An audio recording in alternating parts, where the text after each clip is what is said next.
mano atspirties taškas bendrai mąstymų kyla iš to, kad po Antrojo pasaulinio karo pasaulinėme kontekste Čiurlionis labiausiai dalyvavo Ranito ir kelių kitų menotyrininkų pastangomis, diskutuojant klausimą, kas yra 20 amžiaus pirmasis abstraktaus meno kūrėjas.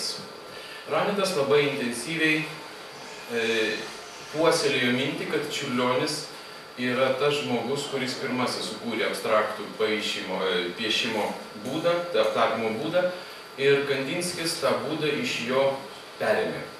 Vienaip ar kitaip pastebėjęs ir nusižiūrėjęs. Šioje diskusijoje man turbūt labiausiai svarbu, iš vienos pusės aišku labai svarbu, kad tai laikė Čiurlionio vardą tarptautinėse menotyros erdvėse. Iš antros pusės man labai buvo svarbu tas Ranito dedamas akcentas į 5-6 Čiurlionio metų tapybą. Kaip vienas iš atsakytojų į šią diskusiją buvo Aleksandros Kašubienės paskaita Niujorke 1957 metais, vadinosi Čiurlionio įvaizdžių žodynas. Ji nepateko į Stasio Goštauto bendrai tokią sudarytą diskusijų seką apie Čiurlionio abstraktųjį pradą, kadangi straipsnio formai pasirodė Draugo laikraštyje tik tai 1995 metais, kada jau Stasio Goštauto knyga buvo išleista.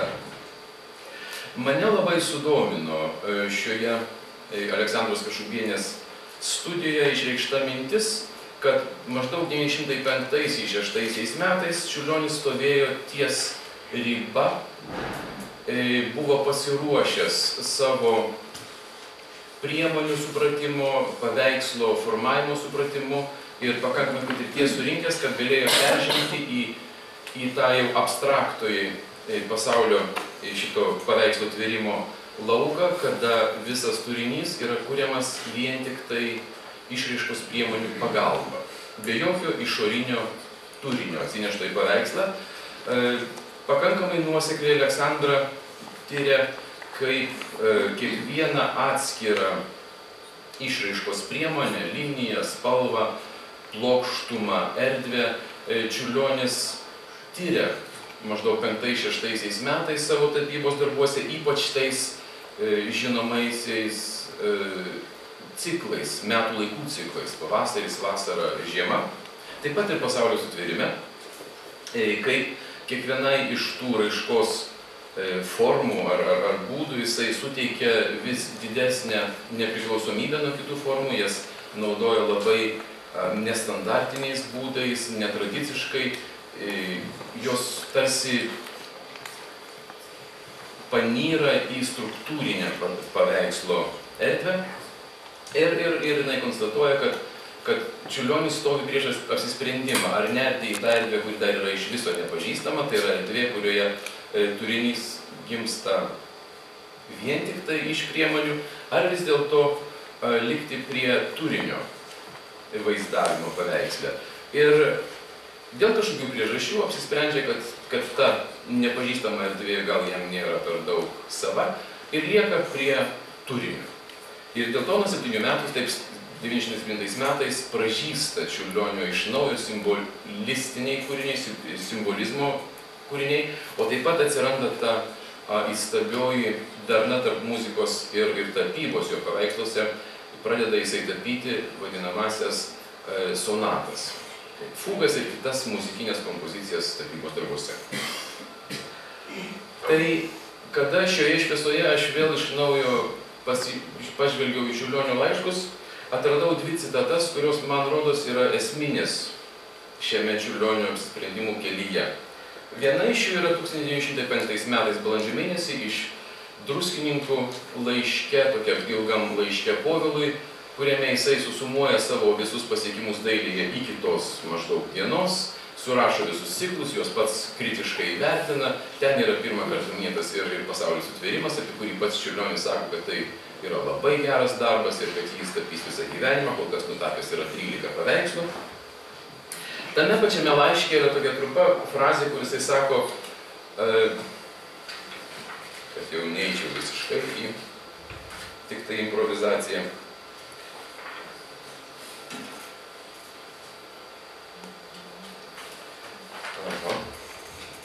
Kad nerasiu. Be galo užsinorėjau studijuoti gamtą. Kas rytą keliuosi ir tapau po 4-5 peizažus. Po to po mėnesio yra, kad jau nutapiau apie 70 peizažų ir su didžiausiu interesu studijuoju gamtą. Antroji citata yra 906 metų sausio 7 dieną, taip pat Povilui laiške rašytas visiems žinomas Čiurlionio išsisakymas, kuris sako: ar tau žinomas lietuvių judėjimas? Apsisprendžiau visus savo buvusius ir būsimus darbus skirti Lietuvai. Mokomės lietuvių kalbos, planuoju rašyti lietuvišką operą. Tai šie vienas netoli kito vos 8 mėnesių skirtumų užrašyti Čiurlionio pasisakymai, mintis, laiškai, man rodo, suformuoja tą posūkį, dvigubą posūkį jo kūryboje. Iš pradžių Čiurlionis, kaip natūralu kiekvienam 20 amžiaus pradžios menininkui, ieško to naujo lauko ir kaip ir nemažai kitų pirmojo dešimtmečio ieškotojų, tos paieškos veda jį link natūralaus abstraktaus reiškimosi metodo. 906 metais Čiurlionis savo laiške suformuluoja tą antrąjį savo apsisprendimą, kuris pastumia Čiurlionį atgal į Vilnių, kuris pastumia Čiurlionį atgal į lietuvybę, pastumia atgal į tą jo paskutinių 3 metų labai produktyvų darbą. Kada po šitos trumpos analizės aš pradėjau žvelgti į Čiurlionio antrąją svarbiausią kūrybos šaką, muziką, tai nesunkiai atradau, kad tas stilistinis viražas yra labai panašus. Šiek tiek anksčiau vykstantis negu dailėje. Maždaug 903 metais Čiurlionis muzikoje pradeda burti didelius ciklus. Tas šiek tiek vėliau pereina į jo tapybos mąstymą. 904 metų vasarą Čiurlionis parašo savo pirmąją serijiniu būdu organizuotą kūrinį. Tai yra preliudas d-mol, pagrįstas tokia labai paprasta 6 natų serija. Nieko tai nėra labai ekstravagantiškai modernaus ar radikaliai naujo, tačiau autoriaus apsisprendimas visą kūrinį suformuoti, remiantis be perstojo kartojama ta pačia 6 natų seka, yra visiškai abstraktus, ta prasme, kad čia nebėra to mums iki to laiko pažįstamo muzikinio naratyvo, kur melodinis išsakymas kūrė turinį. Čia turinys yra kūriamas tos 6 natų sekos, kur ir intervalinė logika turi savo nepriklausomybė, ritmas yra naujai traktuojamas, jisai nebeturi to buitinių žanrų nuosėdų. Taigi Čiurlionis pradėjo rimtai abstraktėti savo muzikinę mąstymę maždaug metai iki tos dienos, kada jisai apsisprendė gamtos studijų pagalba staiga pakeisti savo tapybos stilių labiau abstraktų. 904-905 metai yra tie patys aktyviausi muzikinė prasme Čiurlionio abstraktyviųjų ieškojimų laukas. Gimsta 2 variacijų ciklai, kur jau iš viso labai akivaizdus tas toks abstraktus mąstymo pradas. Toliau jisai vysto savo mintis, atrasdamas būdą organizuoti kūrinį trumpesnių arba ilgesnių pasikartojančių figūrų, tokių ostinatų principų. Ir 905-906 metais jau jo kūryba paremta serijinių principų tampa jam tokia kaip ir savaime suprantamas metodas, kadangi jau žinome vėlgi iš atsiminimų ir iš jo paties pasisakymų, kad jisai gali parašyti kūrinį remdamasis bet kokią garsų seka ir net prašo vienos savo mokinių, Halinos Volman, kad pagrotų bet kokias natas ir iš jų jisai gali suorganizuoti kūrinį. Tai yra toks visiškai abstraktus, grinai intelektinis priėjimas prie kūrybos. 1905 metais, kaip muzikas, jisai pradeda vadovauti savišalpos chorui Varšuvoje, iš karto patenka į tą padėtį, kada staiga pamato, kad lietuviškas choras neturi lietuviškos muzikos, atranda tą poreikį pritaikyti chorui lietuviškas dainas, grįžta į Druskininkus ir užsiima lietuviškos dainos studijoms, galima sakyti. Gimsta apie 20 liaudies dainų apdailų chorui, nemažiau apdailų fortepijonui, iš tų skirtingai tokia labai valinga mokslininko metodika sukurtų dainų susidaro tam tikros variacijos fortepijonui, liaudies dainų pagrindu. Ir šis 6 metų žiemos momentas kaip tik sutampa su antruoju laišku, kuris veda link 6 metų vasaros apsisprendimo jau ir apsigyventi Vilniuje, ir 7 metų rudens, kada Čiurlionis pradeda reziduoti savo kambarėlyje, tuo metu Andrėjaus gatvėje, dabartinėje Savičiaus gatvėje. Taigi matome, o jo muzika po tų 6 metų aktyvaus bendravimo su lietuviška liaudies daina, muzika tampa tokiu lydiniu lietuviškos dainos svarbių charakteringų elementų, dažnai net ir neatpažįstamų jo kūryboje kaip dainos citata, bet labiau kaip būtent tų elementų naudojimas, sulydytas su pačiomis tuo metu pakankamai gal ne pačiomis moderniausiamis, bet gana moderniomis kūrybinėmis sistemomis, strategijomis. Ten atrandame ir tokius dalykus kaip oktatoniniai garsailiai, ir padidinto garsailio variantus įvairius, ir tono pustonio garsailį. Taip pat tenai atrandame ir net bitonalumo, ir tokių, reiškia, gana sudėtingų harmoninių junginių pavyzdžių, tačiau viskas tai kartu suderinta su lietuviška daina.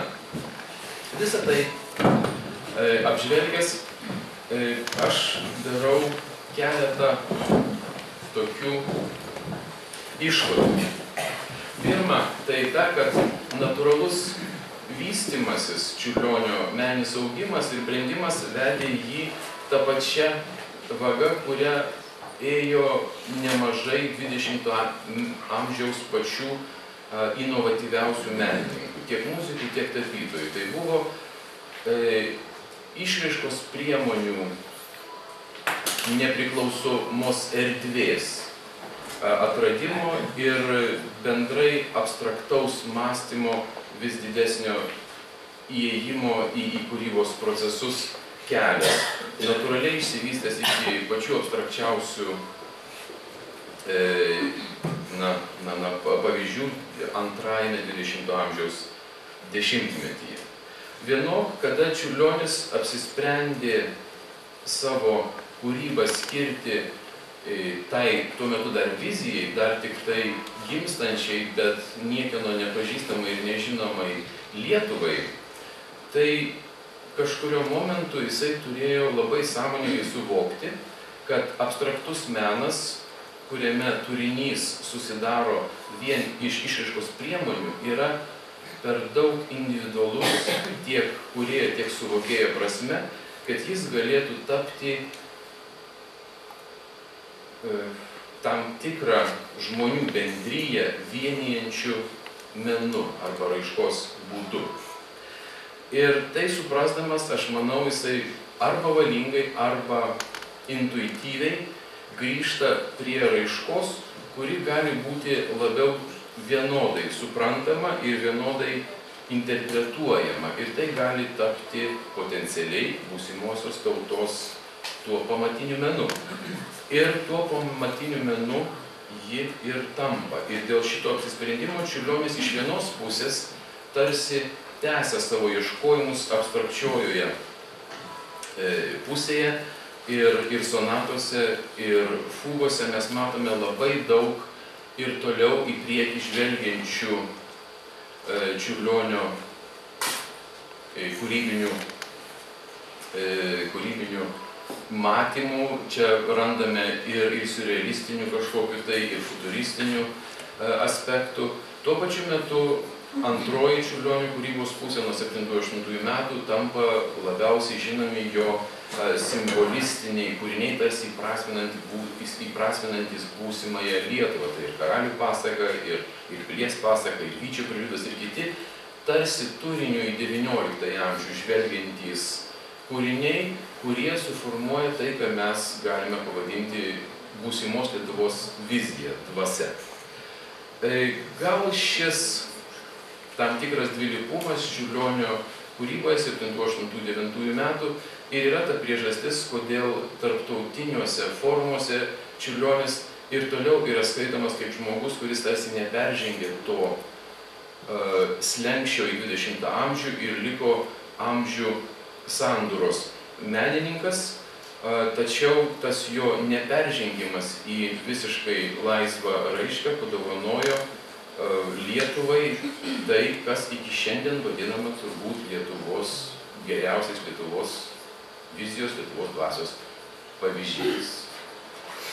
Tai toks tas mano trumpas pranešimas, kuris yra kaip ir įžanga į Čiurlionio apsisprendimą, kodėl jisai atvažiavo ir apsigyveno Vilniuje.